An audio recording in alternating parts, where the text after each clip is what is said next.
जी, आप देख सकते हैं कि माशाल्लाह हमारे स्विस रोल की कितनी खूबसूरत लुक निकली है और कितना मज़े का यम्मी लग रहा है। यकीन मानिए आप ये कहते कहना आसान है लेकिन करना मुश्किल नहीं है, ऐसी बातें नहीं है। कुछ भी करें सब कुछ आसान होता है, बहुत ही ईज़िली बन के रेडी और घर में साफ़-सुथरा रेडी बन के तैयार होता है। अच्छा, तो स्विस रोल बनाने के लिए सबसे पहले हमने जो लिया है बेकिंग पैन लिया है। बेकिंग पैन को हम ऑयल की मदद से ग्रीस कर लेंगे। अच्छा, पैन को हमने ग्रीस कर लिया है। अब हम इसमें इसके साइज़ का जो है ना बटर पेपर कटिंग करके इसमें रखो। अब हम बटर पेपर को भी जो है ऑयल से ग्रीस कर लेंगे। जी, हमारे जो बेकिंग ट्रे वो रेडी है। अब हम इसको एक साइड पे कर देंगे और एक बाउल आगे लेके आएंगे जिसमें हम अपना स्पंज बनाने की जो है ना वो रेडी करेंगे। अच्छा, तो इधर हमने एक बाउल ले लिया। अब इसमें हम अंडे तोड़ेंगे। अंडे हम 4 डालेंगे इसमें, 1 बाय 1 करके सब अंडों को तोड़ेंगे हम। बाउल में हमने 4 अंडे तोड़ दिए। अब हम इसमें 1 पिंच जो है तकरीबन नमक लिया है, सॉल्ट डालेंगे इसमें 1 पिंच। और इधर 100 ग्राम जो है वो चीनी ली है। पीसी हुई चीनी, आप साबुत चीनी भी डाल सकते हैं लेकिन मैंने पीसी हुई चीनी ली है। अब हम इसको बीट करेंगे। पहले इसको अच्छी तरह से हिला लेंगे कि इसकी मिक्सिंग हो जाए। अब हम अंडों और चीनी को अच्छी तरह बीट करेंगे।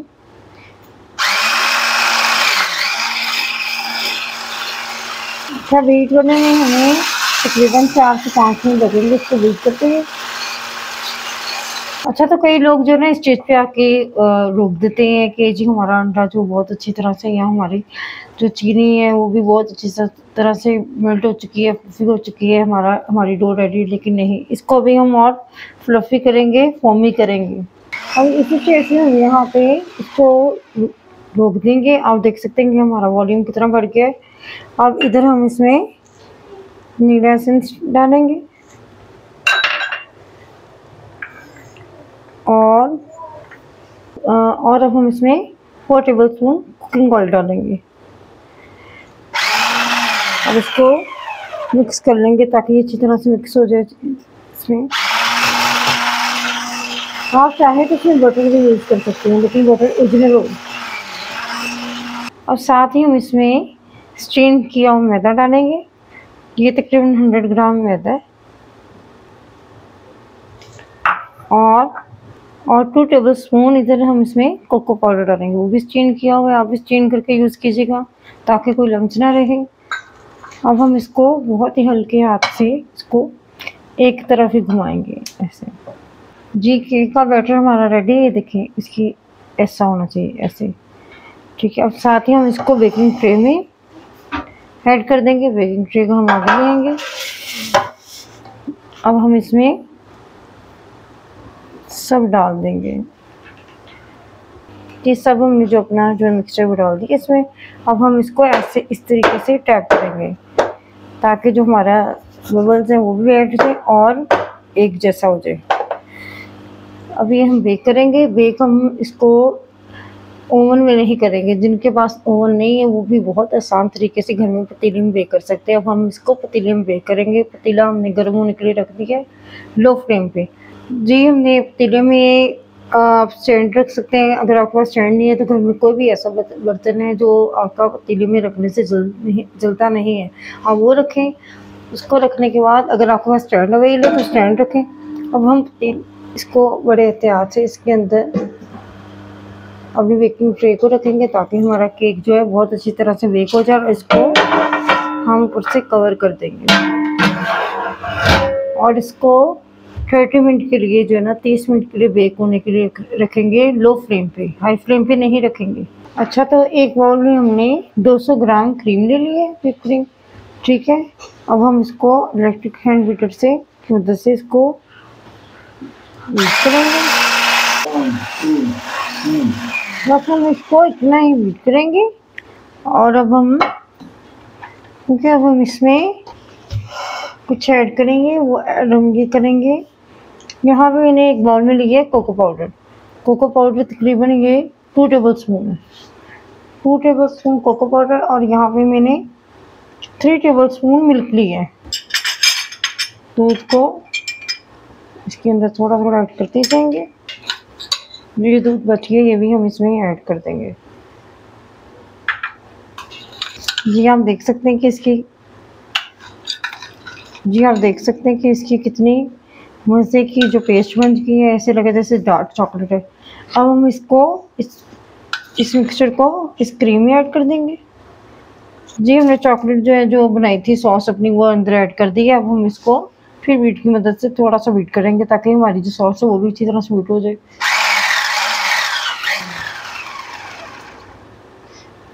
जी हमारी मिक्सिंग बहुत अच्छी तरह से हो चुकी है। मैंने साइडें भी इसकी जो है वो जो क्रीम लगी थी वो साफ़ की है।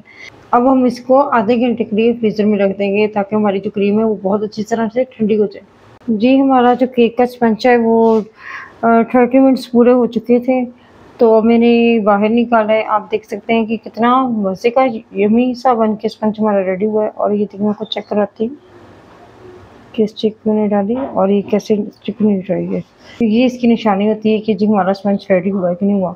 अब हम इसको ठंडा होने देंगे, फुल ठंडा नहीं करेंगे, थोड़ा सा ये ठंडा हो जाए फिर हम इसको सेट करेंगे। इस पर हम दोबारा बटर पेपर रखेंगे और इसकी दोबारा से साइड चेंज कर देंगे।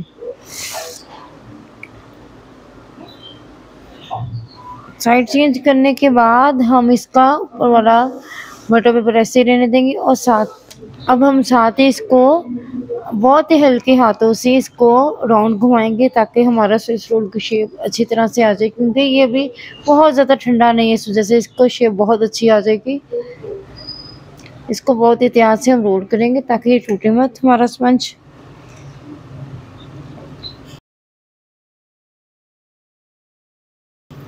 अब इसको रोल करके हम कोई भी किचन टॉवल या अगर आपके पास रुमाल है तो हम इसको कवर करके रख देंगे। तकरीबन आधे घंटे के लिए हम इसको कवर करके रखेंगे।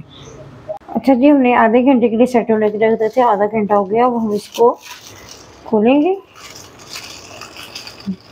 कितना अच्छे तरीके से सेट हो गया। और ऊपर से हम बटर पेपर अलहदा कर लेंगे, नीचे वाला रहने देंगे।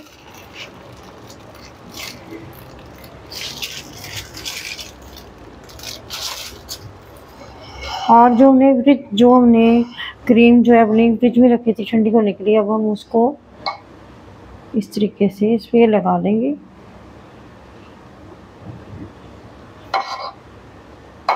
बहुत ही यमी से बन के रेडी होता है, ये बहुत ही मज़े का बनता है ये। अच्छा जी क्रीम हमने लगा दी है इसको।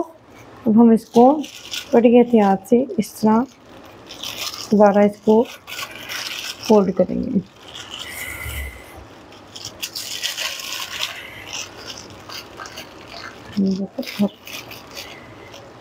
बहुत ही एहतियात से इसको हम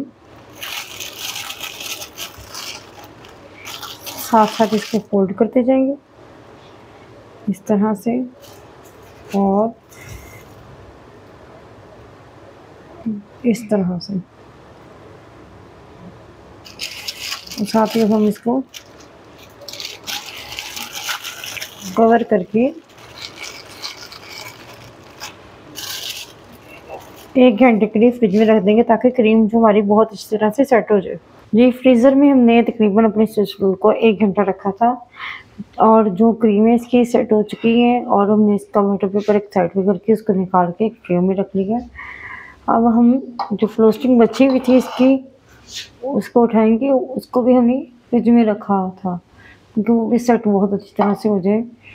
अब हम उसको वैसे फ्रोस्टिंग को ऐसे इसके ऊपर सारा कवर कर देंगे अपने ब्रेड रोल, अपने फ्रोस्टिंग को ऊपर से कवर कर लेंगे ब्रेड स्विस रोल को। जी हमने बहुत अच्छी तरह से जो अपनी फ्रोस्टिंग बची थी उसको हमने स्विस रोल को उसके साथ कवर कर दिया है। अब हम चॉकलेट सिरप और ये डार्क चॉकलेट को मैंने इस तरह जो पोटैटो पिलर होता है उसकी मदद से मैंने इसको ऐसे कटिंग कर लिया था। तो अब ऐसे ही बना के, तो अब इसको मैं आपको डेकोरेट करके दिखाऊंगी कि हम अपने जो स्विस रोल को डिश आउट कैसे करेंगे। जी आप देख सकते हैं कि माशाल्लाह हमारे स्विस रोल की कितनी खूबसूरत लुक निकली है और कितना मज़े का यम्मी लग रहा है। यकीन मानिए आप ये कहते कहना आसान है लेकिन करना मुश्किल नहीं है, ऐसी बातें नहीं है। कुछ भी करें सब कुछ आसान होता है, बहुत ही इजीली बन के रेडी और घर में साफ सुथरा रेडी बन के तैयार होता है। अच्छा, तो मैं आपको इसको कटिंग करके दिखाती हूँ कि हमारा स्विस रोल कैसा बना है। सर्व करके दिखाती हूँ। जी देखिए माशाल्लाह हमने इसके स्लाइस कटिंग की है।